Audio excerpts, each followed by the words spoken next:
અમદાવાદનો relief road સેમસંગના duplicate mobile તૈયાર કરીને વેચવાનું મોટું હબ બની ગયો છે।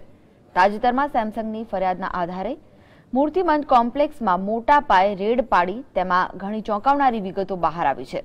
આ વિસ્તારમાં ડુપ્લિકેટ આઇટમોનો ધંધો એટલો મોટા પાયે ફૂલ્યો ફાલ્યો છે કે તેનું નામ જ ચાઇના માર્કેટ પડી ગયું છે। ઓરિજિનલના નામે ડુપ્લિકેટ માલ ગ્રાહકોને કેવી રીતે પધરાવવામાં આવે છે, આવો જોઈએ આ અહેવાલમાં।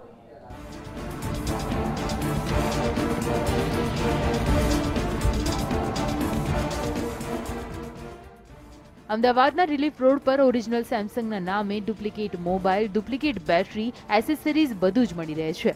અહીં મોટા પાયે દરોડા પાડવામાં આવ્યા તેમાં જે ચોંકાવનારી વિગતો બહાર આવી છે તે સાંભળીને તમે પણ ચોંકી જશો, કારણ કે તેમની પાસે IMEI નંબરો છાપવાના મશીનો પણ મળી આવ્યા છે।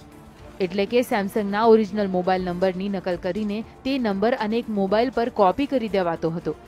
આથી ગ્રાહક IMEI નંબરના આધારે ચકાસણી કરે તો ફોન ઓરિજિનલ હોવાનો મેસેજ ગ્રાહક સુધી જતો હતો। ચાઇનાની બનાવટના મોબાઈલ પર આ રીતે IMEI નંબર અને સેમસંગ બ્રાન્ડના સ્ટીકર લગાડીને મોબાઈલનો વેપાર થાય છે। આ રીતે અહીં રોજનો 3 થી 4 કરોડનો વેપલો થાય છે। મોબાઈલ બેટરી, ફ્રન્ટ અને બેક કવરના ડુપ્લિકેટનો બેફામ વેપાર। સેમસંગના ઓરિજિનલ મોબાઈલના IMEI નંબરની કોપી કરી સેમસંગના સ્ટીકરો લગાડાય છે। IMEI નંબરો છાપવાના મશીન પકડાતા થયો ચોંકાવનારો ખુલાસો। તમામ વેપારમાં ટ્રેડમાર્ક એક્ટની જોગવાઈનો ભંગ થયો છે।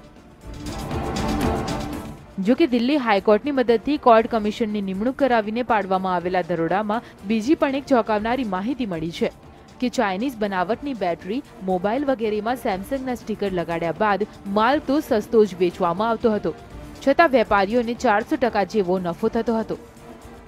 આના કારણે કંપનીનું ઓરિજિનલ મોબાઈલના વેચાણ પર 50%નો ફટકો પડ્યો છે।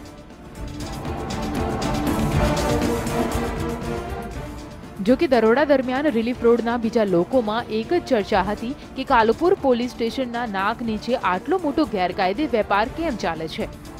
જો કે લોકમુખે એવું ચર્ચાય છે કે આ વેપારીઓ બિલ વગરનો માલ લાવીને વેચે છે તેવી ખબર હોવા છતાં તેમની સામે કાયદેસર પગલાં લેવાના બદલે વહીવટથી મામલો સંકેલાઈ જતો હતો।